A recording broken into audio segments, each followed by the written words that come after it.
Sa kabilang bahay ay may natagpuang patay, si Carmelo Barniz, isang mangingisda sa Catbalogan, Samar. Isang simpleng lalaki na ang buhay ay umiikot lang sa dagat, sa lambat at sa tahimik na pamumuhay, pero ang sinapit niya, brutal. 3 saksak, isa sa tagiliran at 2 sa leeg. Hindi iyon simpleng away, may lalim, may galit. At ang mas nakakagulat, ang pangunahing suspect ay isang sundalo na dati niyang kapitbahay. At higit pa roon, kaibigan pa niya. Ang pangalan ng lalaking ito ay si Ferde Olivar. Kaya yan ang ating pagchichismisan ngayon sa kwentong ito. Taong 2001, hindi pa sundalo noon si Ferde. Nasa Pangasinan pa lang siya, isang lugar kung saan ang buhay ay simple pero mabigat. Magbubukid siya, kasama ang pamilya, nagtatanim ng tabako at minsan ay palay depende sa panahon. Ganun ang ikinabubuhay nila, araw at lupa. Pangatlo si Ferde sa 6 na magkakapatid, puro lalaki. 19 years old pa lang siya noon, high school graduate, pero wala pang malinaw na direksyon sa buhay. Yung panganay nilang kapatid ay pulis na, may disiplina at respeto sa komunidad. Yung sumunod naman ay jeepney driver, kumakayod araw-araw para may maiuwi sa pamilya. Samantalang si Ferde, naiwan sa gitna, tambay sa bukid, tambay sa bahay at kadalasan ay kasama ng barkada sa inuman. Pre, hanggang kailan ganito? Minsang tanong sa kanya ng tropa habang nakaupo sila sa gilid ng pilapil, hawak ang baso ng gin. Wala namang choice eh, sagot niya, sabay tingin sa malayo. Pero sa totoo lang, hindi lang kahirapan ang dahilan kung bakit siya nagkaganoon. May mas malalim pa. Dahil sa sitwasyon ng pamilya nila, nagsisiksikan sila sa iisang lumang bahay, yung tipong gawa sa kahoy ang dingding at bawat yabag mo sa taas ay rinig sa ibaba. Doon din tumira ang kuya niyang may asawa na, kasama si Linda. Isang maliit na kwarto lang ang kanila, pero sapat na para sa bagong mag-asawa. Sa simula, normal ang lahat. Pero habang tumatagal, may nagbabago. Dahil habang wala ang kuya niya, habang nasa biyahe at namamasada ng jeep, si Ferde ay nananatili sa bahay. At doon nagsimula ang bawal na relasyon dahil si Ferde ay sinasalisihan o ginagapang ang asawa ng kuya nito o hipag niya. Sigurado ka bang wala siya? Bulong ni Linda isang hapon habang tahimik ang buong bahay. Wala yan, nasa biyahe pa yun, sagot ni Ferde. Halatang sanay na sa sitwasyon. Unti-unti naging lihim na sistema ang kanilang pagtatagpo. Sa tuwing wala ang kuya niya, sa tuwing tahimik ang bahay, doon sila nagtatagpo sa kwartong dapat ay sagrado para sa mag-asawa. Sa madaling sabi, binibembang ni Ferde ang asawa ng kuya niya. Dahil habang nasa kalsada ang kuya nito na namamasada, ay siya naman ang pumapasada sa kipiyas ng asawa ng kuya niya. At sa bawat araw na lumilipas, mas lalong lumalalim ang kasalanan. Hindi ito isang beses lang, hindi ito aksidente. Paulit-ulit itong nangyari. Sa labas, parang normal ang lahat. Kumakain silang magkakasama, nagtatawanan parang walang lihim. Pero sa likod ng mga pader ng lumang bahay, may pagtataksil na unti-unting sumisira sa pamilya. Sa inuman, ipinagmamalaki pa ni Ferde ang nangyayari. Pre, hindi ko akalain. Gusto rin pala ako ni Linda, sabi niya, sabay tawa, parang walang konsensya. Loko ka, asawa yun ng kuya mo. Sagot ng isa, halatang hindi makapaniwala. Siya ang lumalapit, sagot ni Ferde, pilit binabaling ang sisi. Hanggang sa dumating ang araw na hindi na nila kontrolado ang sitwasyon. Isang hapon, biglang umuwi ang kuya niya. Hindi oras ng pasada, hindi inaasahan. Tahimik siyang pumasok ng bahay pero may kutob. Diretso siya sa kwarto at doon bumungad sa kanya ang katotohanan. Putang mo, Ferde, sigaw niya habang binubuksan ang pinto. Nagulat ang dalawa. Nakita ng kuya nito na kasalukuyang nagmamadaling isuot ni Ferde ang brief nito na hubad pa ang pang-itaas na damit samantalang yung babae si Linda ay walang panty na nakalislis ang bestida. Napatayo si Ferde, nagmamadaling magbihis. Si Linda, hindi makatingin, nanginginig sa takot. Kuya, hindi ganun. Manahimik ka gago. Sigaw ng kuya niya sabay kuha ng bolo. Halos mawalan na siya ng kontrol. Kapatid kita, pinagkatiwalaan kita, tapos gagawin mo to sa akin. Sumugod siya kay Ferde, at kung hindi lang dumating ang iba nilang kapatid, baka doon pa lang natapos ang lahat. Pinigilan siya, hawak ang kamay niyang may dalang bolo. Kuya, tama na, mapapatay mo siya. Pero halata, gusto niya talagang gawin.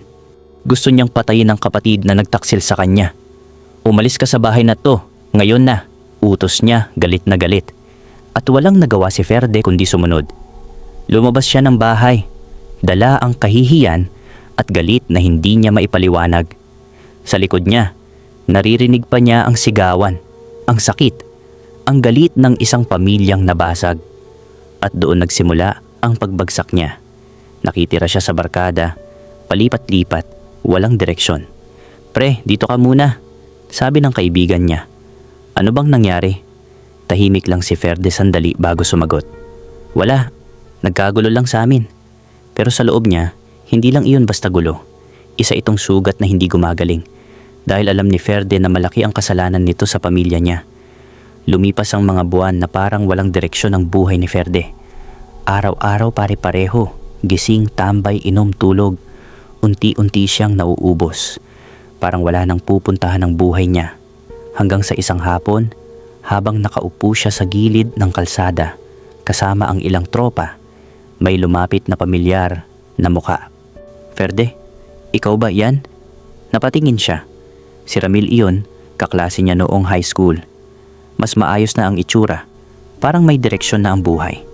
Oo pre, ikaw mukhang okay ka na, sagot ni Ferde. Umupo si Ramil sa tabi niya. Nag-a-apply ako sa sundalo. Ikaw, hanggang ganyan ka na lang ba? Natahimik si Ferde. Hindi agad nakasagot. Pre, sayang ka. Malakas ka. Sumabay ka na sa amin. May recruitment sa susunod na linggo. Saglit siyang nag-isip. Pero sa unang pagkakataon, matapos ang lahat ng nangyari, may naramdaman siyang pag-asa. Sige, sasabay ako, sagot niya. Dumating ang araw ng application. Maaga pa lang, nandoon na sila sa recruitment center. Mahaba ang pila, iba-ibang tao, iba-ibang kwento, pero iisa ang goal. Unang tiningnan ang requirements. Edad, diploma, katawan. Medyo kabado si Ferde, lalo na sa ngipin niya. Sungki at may kulang. Pre, baka bumagsak ako dito, bulong niya. Relax ka lang, sagot ni Ramil. Dumating ang medical. Isa-isa silang tinawag. Mata, dugo, dibdib, hanggang sa dental. Doon na lalo siyang kinabahan. At doon niya ginawa ang isang delikadong desisyon. Ginamit niya ang x-ray ng ngipin ng tropa niya. Tahimik lang ang palitan. Isang sugal. Halos hindi siya huminga. Okay, next, sabi ng examiner. Doon siya napahinga ng malalim. Hindi siya nahuli. Sumunod ang physical exam. Takbo, push-up, sit-up. Doon lumabas ang lakas niya. Sanay siya sa hirap. Pre, pasado tayo, sabi ni Ramil. Ngumiti si Ferde. Pero sa loob niya, iba ang pakiramdam. Parang may hinahabol siya. Sumunod ang written exam at neuro exam. Medyo nahirapan siya pero nakapasa pa rin. Hanggang sa final interview. Bakit mo gustong maging sundalo? Tanong ng officer. Saglit siyang natahimik bago sumagot. Wala na po akong uuwian. Gusto ko pong magbago. Tumingin ang officer sa kanya. Tahimik. Okay, pwede ka na, sabi nito. Ilang linggo ang lumipas, lumabas ang resulta. 3 silang magkakaibigan, lahat pumasa. Pre, sundalo na tayo, sigaw ni Ramil. Pero doon pa lang nagsimula ang totoong laban. Training. Unang linggo pa lang, ramdam na agad ang hirap. Sigaw ng instructor. Kulang sa tulog, walang pahinga. Hindi ko na kaya to, sabi ng isa nilang kasama. Tiisin mo lang, sagot ni Ferde, kahit pagod na rin siya. Pero habang tumatagal, isa-isa nang sumusuko ang mga kasama niya. Isang gabi, lumapit si Ramil. Pre, uuwi na ako, hindi ko kaya. Wala nang nagawa si Ferde. Sige, ingat ka, sagot niya. Kinabukasan, wala na si Ramil. Yung isa pa nilang tropa, sumunod din makalipas ang ilang araw. At si Ferde, naiwan mag-isa. Araw-araw, mas lalong bumibigat ang training. Sugat sa paa, pagod sa katawan. Pero sa tuwing naiisip niyang wala na siyang babalikan, lalo siyang tumitibay. Hindi ako susuko, bulong niya sa sarili. Hanggang sa dumating ang araw ng pagtatapos. Nakatayo siya, suot ang uniforme. Tahimik. Matigas ang mukha. Isa na siyang sundalo. At sa araw na yon, nagbago ang buhay ni Ferde. Dahil para nga namang isang pelikula, ang naging sistema ng buhay niya, isang dating tambay na niloko ang kuya niya, at parang wala nang direksyon sa buhay si Ferde noon. Pero nagawa naman niyang bumangon. At pagkatapos nga na naging sundalo na siya, doon na ito bumalik sa pamilya niya, sa nanay, tatay, at mga kapatid nito. Dahil mayroon na nga siyang nagawang maayos sa sarili niya, dito na rin ay napatawad siya ng kanyang buong pamilya, at lalong-lalo na ang kuya nito na iniputan niya sa ulo. Pero dumaan ang mga araw at nadestino sa bandang Samar si Ferde. Isang bagay na sinamantala naman niya upang makalayo na sa tsismis at gulo. Kasi dito na magiging interesante ang lahat. At dito na niya nakilala si Rothchen, isang babae na mas bata sa kanya. Sa katunayan, noong nakilala niya ito, ay nasa edad 17 pa lang si Rothchen, kung tutuusin ay fresh graduate lang galing high school. Mahirap ang buhay nila Rothchen kaya hindi ito makapag-aral ng kolehiyo. Pero nang makilala niya ang sundalong si Ferde, dito nagbago ang sistema. Dahil napakaganda ni Rothchen noong dalaga at batang-bata pa nga. Hindi na nanligaw si Ferde dito, bagkus ay ginawa nila ang praktikal na usapan sa pamilya niya at sa pagitan ni Ferde. Kinaharap ni Ferde ang mga magulang ni Rothchen at ang sabi ng mga magulang nito, "Papayag lang kami na mapasayo ang anak namin kung ikaw na ang magpapaaral sa kanya dahil may trabaho ka naman bilang sundalo." Walang kaabog-abog ay umuo si Ferde. Sa kagustuhan ng mga magulang ni Rothchen, siya ang magpapaaral sa dalaga. Pero ang kapalit nito, pagkatapos nitong mag-aral ay magpapakasal na sila ni Rothchen. Payag na payag naman noon si Rothchen dahil kahit sa edad na 17 pa lang siya noon ay may nangyari na sa kanila ni Ferde. Mahal na mahal ni Ferde ang dalaga kaya pumayag siya sa kondisyon ng mga magulang nito. Long story short mga kaibigan, naging mabait at nakapagtapos ni Ferde si Rothchen bilang isang guro. Di nagtagal ay nakapagturo na rin si Rothchen sa pampublikong paaralan at tapos na rin silang ikasal noon ni Ferde. Napakasaya nang nangyari kay Ferde mula noong lumayo siya sa kanyang pamilya sa Pangasinan. Isang bagay na hindi niya pinagsisihan na naging sundalo siya. Dahil bukod dito ay nabiyayaan pa sila ng 3 anak ni Rothchen, 2 lalaki at 1 babae. Bukod dito ay nasa ranggo na ng kapitan noon si Ferde. At higit sa lahat, may trabaho rin ang asawa nito sa pampublikong paaralan. Kung tutuusin ay 2 income household sila noon. Bagay na naging maluwag ang pamumuhay nilang mag-asawa. Parang naging perpekto na nga ang lahat para sa pamilya ni Ferde. Hanggang sa dumating ang panahon na parang siningil naman siya ng kasalanan nito sa nakaraan. Nasa late 20s na noon, ang asawa niyang si Rothchen nang magloko ito. Kasi ganito ang nangyari. Ayon sa investigasyon at kwento ng mga kapitbahay nila sa Katbalogan, hindi nila matukoy kung kailan pa ng lalaki o kailan nagsimulang mapunta sa bawal na relasyon ang asawa ni Kapitan Ferde. Basta ang alam nila, positibong nanlalaki ang teacher na asawa nito. At dito nalilitaw ang pangalang Carmelo Barniz. Dating kababata pala ito ni Rothchen sa lugar nila sa Katbalogan na isang mangingisda. Sabi nila, nagsimula daw ito noong nag-aaway ang mag-asawa, si Mr. at Mrs. Oliver. Pero syempre normal lang naman ang pag-aaway ng mag-asawa. At kapag nangyayari daw iyon, ay madalas na hindi umuuwi si Kapitan Oliver sa kanila dahil parang nagpapalamig na lang ito sa kampo o sa duty niya. At kapag malamig na ang ulo niya, syempre ay umuuwi din ito sa kanila. Pero sa mga panahong iyon ay may taong nanamantala dahil sa ibang kama ng lalaki na pala natutulog si Rothchen. At ang masaklap ay kaharap lang mismo ng bahay nila ang bahay kung saan may kalaguyo si Rothchen. Alam nyo, yung nasa kabilang kalsada lang, ganon. Kung sa pelikula nga ay dingding lang ang pagitan, dito ay kalsada lang ang pagitan. Dahil sa mga panahong nasa duty si Kapitan Oliver, ay may nakakakita raw kay Mrs. Oliver na gabi na kung umuuwi o lumalabas mismo sa pintuan ni Carmelo Barniz. Balo kasi itong si Carmelo at wala ring anak, kaya mag-isa lang ito sa bahay niya. Pero naging kaibigan pa nga at kainuman ito ni Ferde. Pero ang masaklap nga ay iniiputan na pala siya sa ulo habang nasa malayo at ginagampanan ang tungkulin nito. Pero di rin nagtagal ay napansin ni Ferde ang panlalamig ng pakikitungo sa kanya ng kanyang asawa, hanggang sa muling nag-away si Ferde at Rothchen. At ito na yung sagad na pag-aaway nila. Dahil sa galit ni Ferde ay naisumbat na niya lahat ng sakripisyo nito. "Anong nangyayari sa'yo, Rothchen? Bakit parang iba ka na?" bungad ni Ferde, halatang pigil ang galit. "Wala. Pagod lang ako sa trabaho," sagot ni Rothchen, iwas ang tingin. "Pagod? Ilang buwan ka ng ganyan. Huwag mo akong ginagawang tanga." Tahimik sandali si Rothchen. Doon na sumabog si Ferde. "Alam mo ba kung ano ang ginawa ko para sa'yo?" sigaw niya. "Kahit magulang ko sa Pangasinan, hindi ko napadalhan ng pera noon dahil inuuna ko kayo. Buong pamilya mo, ako ang bumuhay habang nag-aaral ka." "Ginusto mo yan," sigaw pabalik ni Rothchen.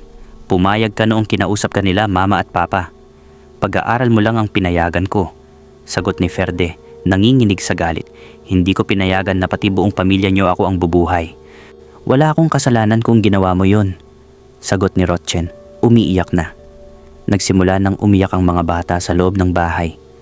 Lalong lumakas ang sigawan nila hanggang dinig na ng mga kapitbahay.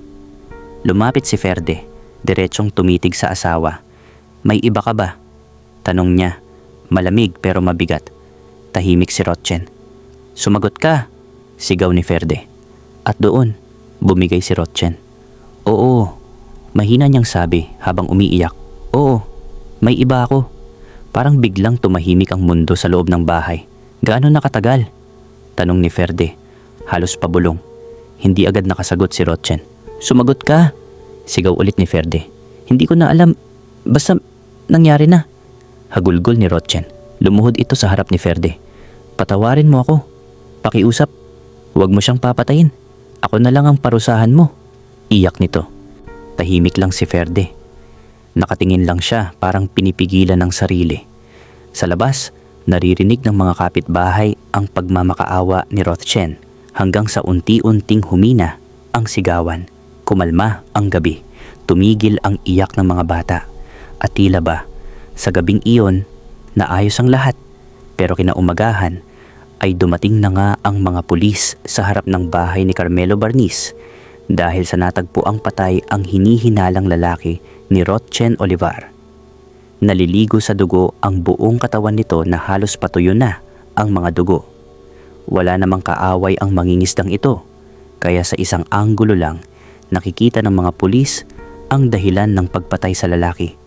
At iyon ay dahil sa pagtataksil o panloloko nila sa isang sundalo. Pero lahat ng iyon ay naging hinala pa lamang dahil sa kwento at usap-usapan ng baryo nila.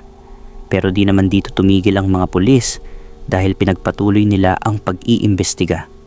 Nagsimula silang mangalap ng ebidensya. May mga nakitang bakas ng pakikipagbuno sa loob ng bahay. Magulo ang sala. May nakabaliktad na upuan. At ang pinto, hindi sira. Ibig sabihin, posibleng kilala ng biktima ang pumasok. Dito na lalong tumibay ang hinala kay Kapitan Ferde. Dahil ayon sa isang kapitbahay, may nakita raw siyang lalaking kahawig ni Ferde na nakatayo sa labas ng bahay ni Carmelo. Gabi bago mangyari ang krimen. Hindi niya raw sigurado kung si Ferde nga iyon, pero kapareho raw ng tindig at katawan. Pero iyon lang, walang malinaw na mukha, walang CCTV, walang direktang saksi. Kinabukasan, pinatawag si Kapitan Ferde sa presinto. Kalma itong humarap sa mga investigador. Ayon sa kanyang salaysay, nasa kampo siya noong gabing iyon at may duty siya. May logbook na pinirmahan. May mga kasamahan na nagsabing nakita nila siya sa loob ng kampo. Pero hindi pa rin kumbinsido ang mga pulis dahil sa motibo, malinaw. Paghihiganti dahil sa pagtataksil ng asawa. Pagkakanulo ng kaibigan. Isang kombinasyon na sapat para magtulak sa isang tao na gumawa ng krimen. Kaya kahit walang matibay na ebidensya, isinama pa rin si Kapitan Ferde sa listahan ng mga pangunahing suspek. Habang tumatagal ang investigasyon, mas lalong umiinit ang usapan sa baryo. May nagsasabing, Siguradong si Ferde ang may gawa. May iba namang nagsasabing baka may ibang tao sa likod nito. Pero sa legal na proseso, hindi sapat ang chismis.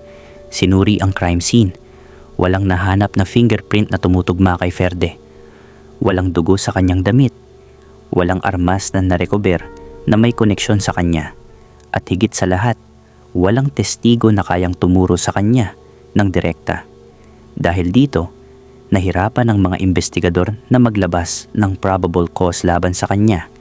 Sa loob naman ng military, agad ding inimbestigahan si Kapitan Ferde ng Armed Forces of the Philippines. Pansamantala siyang inalis sa field duty at pinareport sa kampo habang ongoing ang kaso. Hindi siya pinayagang umalis ng area at araw-araw siyang minomonitor.